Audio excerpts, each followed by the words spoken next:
السلام علیکم فرینڈز۔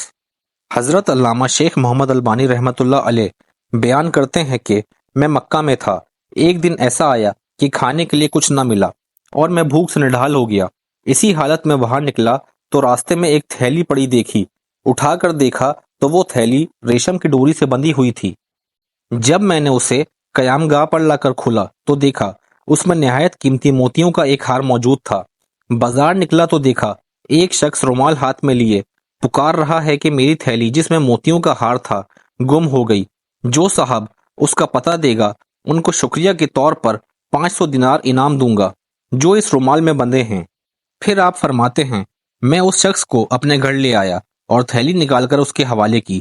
وہ شخص بہت خوش ہوا اور حسب وعدہ 500 دینار پیش کیے، لیکن میں نے معذرت کی اور کہا کہ میں نے یہ کام رضائے الہی کی خاطر کیا ہے، انعام لے کر میں اپنا اجر ضائع نہیں کرنا چاہتا۔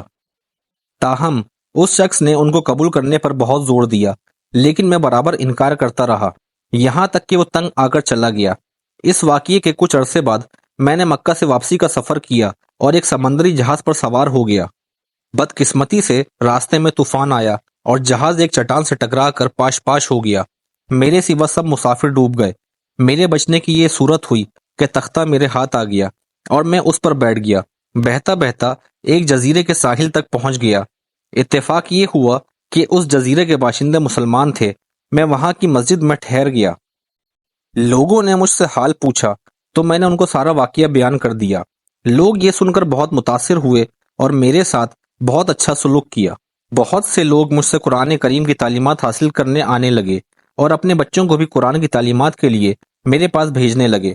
کچھ ہی عرصے میں یہ لوگ مجھ سے بہت مانوس ہو گئے اور مجھے اپنا مرشد سمجھنے لگے۔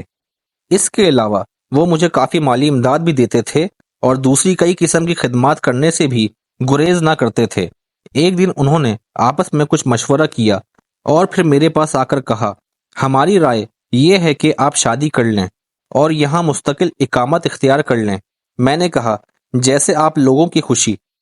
چنانچہ انہوں نے بتایا کہ ہمارے یہاں ایک مالدار یتیم لڑکی ہے، ہمارے خیال میں اس کے لیے آپ سے بہتر شوہر ملنا مشکل ہے، اگر آپ رضامند ہوں تو اس سے آپ کا نکاح کر دیں۔ میں نے رضامندی کا اظہار کیا اور میرا اس لڑکی سے نکاح ہو گیا۔ جب میں نے خلوت میں اپنی بیوی کو دیکھا تو یہ دیکھ کر حیران رہ گیا کہ وہی تھیلی والا ہار اس کے گلے میں پڑا ہے۔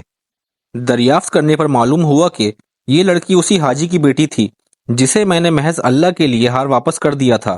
لوگوں نے مجھے بتایا کہ جب اس لڑکی کا باپ حج سے یہاں واپس آیا تھا تو اپنے قیمتی ہار کے گم ہونے اور پھر اس کے مل جانے کا واقعہ اکثر بیان کیا کرتا تھا۔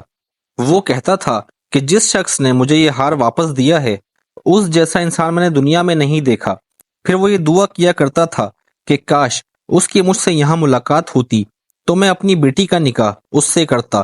پھر آپ فرماتے ہیں کہ اللہ تعالیٰ نے اس مرحوم حاجی کی دعا کو شرف قبولیت بخشا اور لڑکی کا میرے ساتھ نکاح ہو گیا اور اللہ پاک نے اس بیوی سے مجھے اولاد سے بھی نوازا۔ اس واقعے سے ہمیں یہ سبق ملتا ہے کہ سچ ہے کہ نیکی کا بدلہ ہمیشہ اچھائی سے ہی ملتا ہے اور برائی کا بدلہ ہمیشہ برائی سے ہی ملتا ہے۔ جیسا کہ اس واقعے میں دیانت کا بدلہ کیسا عظیم ملا، اللہ تعالیٰ نے دنیا میں ہی دکھا دیا کہ جو امانت دار ہوگا اللہ تعالیٰ غیب سے اس کی مدد فرمائے گا۔